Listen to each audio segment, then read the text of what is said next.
Hello చెప్పండి. Wishes అయితే చెప్పాను కానీ నేనెవరో చెప్పలేదు. ఖచ్చితంగా మీరు మీ ఫ్యామిలీతో కలిసి రావాలి. తప్పకుండా రావాలి.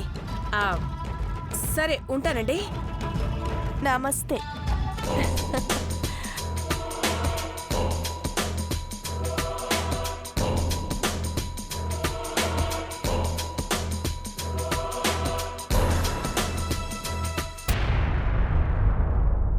ఎవరి పిన్ని? ఆర్సీఎం అని ఉంది. ఆర్సీఎం అంటే? అదేనండి, కమలాక్షి కూతురు రేష్మి. ఆర్సీఎం అని షార్ట్ కట్ లో పెట్టుకున్నాను.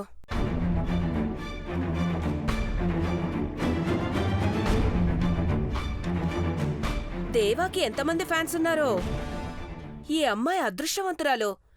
పెదబాబుకి పొద్దున్నే విష్ చేసింది.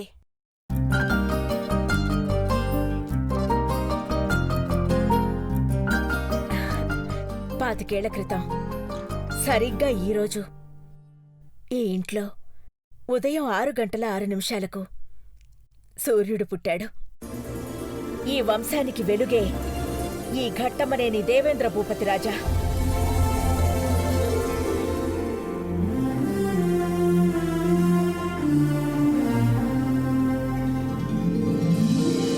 ఇంకా 75 వసంతాలు ఇంతకన్నా రెట్టింపు ఉత్సాహంతో సంబరాలు జరుపుకోవాలి పెద్దబాబు.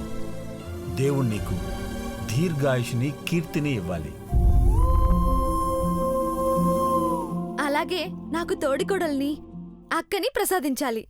ప్రేమనే మాటే అంటున్నా, ఎవ్వరేమనుకున్నా నీ జొతే కావాలంటున్నా నిజమయేనా ఓ క్షణం. త్వరగా రెడీ అయ్యి వచ్చేనన్నా.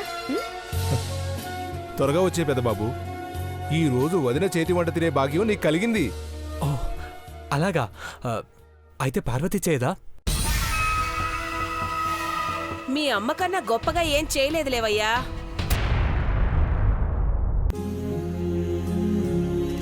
అమ్మ చేతి వంట అమృతం పిన్ని. అది పెరిగన్నమైనా సరే. అయితే పార్వతిని ఈవినింగ్ పార్టీ కోసమైనా మెనూ రెడీ చేసుకోమానండి. నువ్వు డిసైడ్ చేశాక చేయక తప్పుతుందా పెద్దబాబు? మాట్లాడుతూ ఉంటే టైం అయిపోతుంది నాన్న. పార్వతి, తలస్నానం చేయడానికి ఏర్పాట్లు చూడు. అట్టగే అమ్మగారు. పెద్దబాబు 10 నిమిషాలు నువ్వు ఫ్రెష్ అప్ అయి వస్తే అఖిల నేతి పెసరట్లు చేస్తుందట. నువ్వు పక్కనే ఉన్నావనుకో, నేను 2 ఎక్స్ట్రా లాగించేయచ్చు.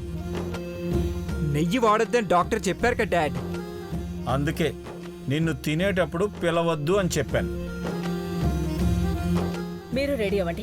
నాన్న త్వరగా స్నానం చేసి వచ్చేయ్. వచ్చేస్తానమ్మా. త్వరగా రెడీ అయ్యా. Okay dad.